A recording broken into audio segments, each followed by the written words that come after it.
Perfilman Indonesia jajah pasar hiburan dunia.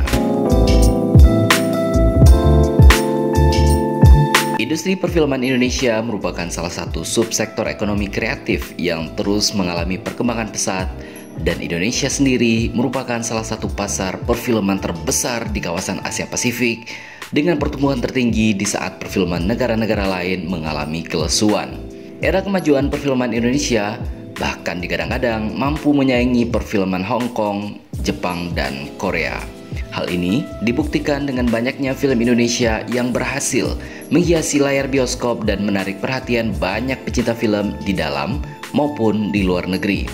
Kualitas perfilman Indonesia memang layak mendapatkan apresiasi setinggi-tingginya. Pasalnya, saat ini semakin banyak film karya sineas lokal yang dikenal, diakui, bahkan berjaya dan menyabet segudang penghargaan di festival film internasional, serta mampu menggait penonton yang sangat besar di dalam maupun di luar negeri.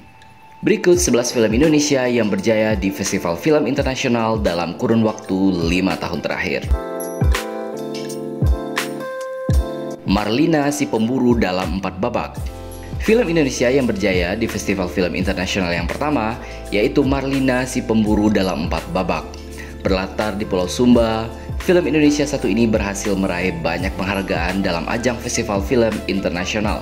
Di antaranya dalam Festival Film Sitges, Tokyo Filmex, Asia Pacific Film Festival, Five Flavors Asian Film Festival, hingga Key Cinema International Film Festival.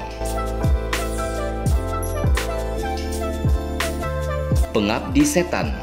Film selanjutnya adalah film karya Joko Anwar yang juga turut masuk ke dalam jajaran film Indonesia yang sukses di dalam dan luar negeri.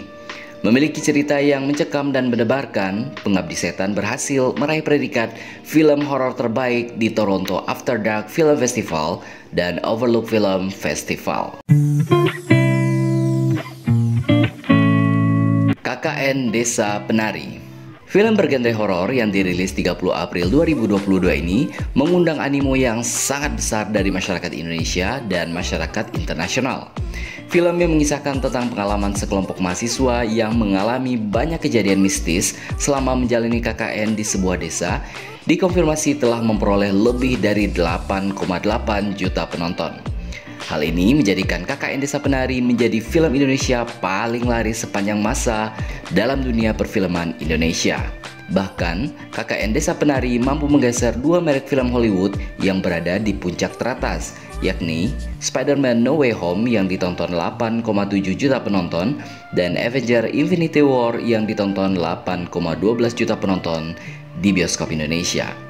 Film besutan sutradara Awi Suryadi ini juga ditayangkan di Eropa, Amerika, Jepang, Malaysia, dan Singapura dan mampu meraup penonton yang sangat besar dari luar negeri.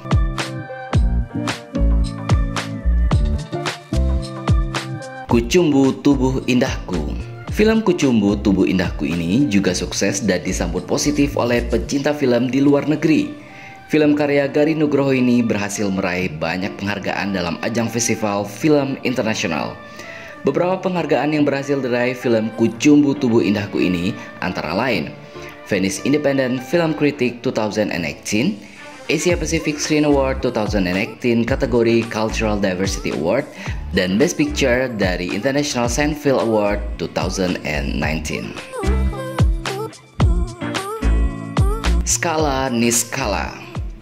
Bercerita tentang 2 anak kembar yang menyentuh hati, tidak heran jika Skala Niskala disambut positif oleh pecinta film di dalam dan juga luar negeri. Salah satu film karya Camilla Andini ini berhasil menyabet penghargaan Best Feature dalam Asia Pacific Screen Award dan Tokyo Filmex 2017. Skala Niskala juga berhasil meraih penghargaan kategori International Feature Fiction Competition dalam Adelaide International Film Festival 2018 di Australia. Gundala. Berikutnya, film bertema superhero lokal ini juga turut berhasil meramaikan jajaran film Indonesia yang berjaya di kancah film internasional. Film karya Joko Anwar ini tayang dalam program Midnight Madness di Toronto International Film Festival 2019. Selain itu, Gundala juga diputar di Paris International Fantastic Film Festival atau PIFF 2019. Yuni, film Indonesia yang juga berhasil melebarkan sayap di pasar internasional adalah Yuni, karya sutradara Kamila Andini. Film berdurasi 1 jam 35 menit ini menceritakan tentang sosok remaja perempuan yang berjuang meraih mimpinya.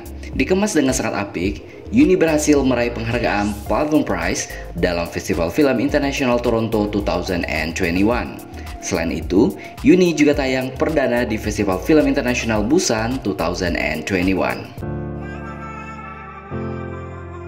Penyalin Cahaya. Masih tergolong film baru, Penyalin Cahaya termasuk salah satu film Indonesia yang kualitasnya dan patut diapresiasi sangat tinggi.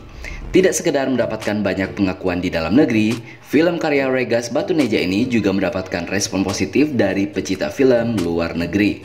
Hal ini turut membawa Penyalin Cahaya tayang dalam perhelatan Festival Film Internasional Busan 2021 di Korea Selatan. Laut Memanggilku. Disutradai oleh Tumpal Tampu Bolon, Laut Memanggilku bercerita tentang anak nelayan yang menemukan sebuah boneka di pantai dan menjadikannya sebagai teman sekaligus pengganti orang tuanya. Termasuk dalam kategori film pendek, Laut Memanggilku berhasil meraih penghargaan internasional seperti Sonje Award dalam ajang Festival Film Internasional Busan 2021 di Korea Selatan dalam genre film pendek terbaik. Dear to Me. Dear to Me turut meramaikan daftar film Indonesia yang berjaya di Festival Film Internasional. Film pendek karya Monica Vanessa Teja ini diputar dalam Festival Film Internasional Locarno dalam seksi Open Door Screening pada Agustus 2021. Meskipun awalnya hanya sebagai tugas akhir Monica, Dear to Me berhasil meraih penghargaan dalam First Step Award 2021 sebagai Best Short and Animated Film. Seperti Dendam, Rindu Harus Dibayar Tuntas. Satu lagi film Indonesia yang berjaya di pasar internasional adalah Seperti Dendam, Rindu Harus Dibayar Tuntas. Film lokal garapan sutradara Edwin ini berhasil mengemas isu-isu sensitif seperti maskulinitas toksik, kekerasan seksual, hingga penyalahgunaan kekuasaan dengan sangat apik. Berdurasi 114 menit, Seperti Dendam, Rindu Harus Dibayar Tuntas berhasil menyabet penghargaan dari Golden Leopard kategori kompetisi internasional atau Concorso Internazionale dalam Festival Film Internasional di Locarno 2021. Kegemilangan perfilman Indonesia memang patut diacungi jempol. Selain sejarah panjang yang telah dilalui oleh dunia perfilman Indonesia, kualitas produksi, menariknya alur cerita, dan kepiawaian para pemain akan mampu mengantarkan perfilman Indonesia sejajar dengan perfilman terbesar di dunia, yakni Hollywood, Bollywood, dan film Jepang. Industri perfilman Indonesia terus menunggu talenta-talenta muda berbakat Indonesia untuk melambungkan nama Indonesia di pasar film internasional. Jadi menurut Anda, apalagi film Indonesia yang pantas masuk ke pentas perfilman dunia?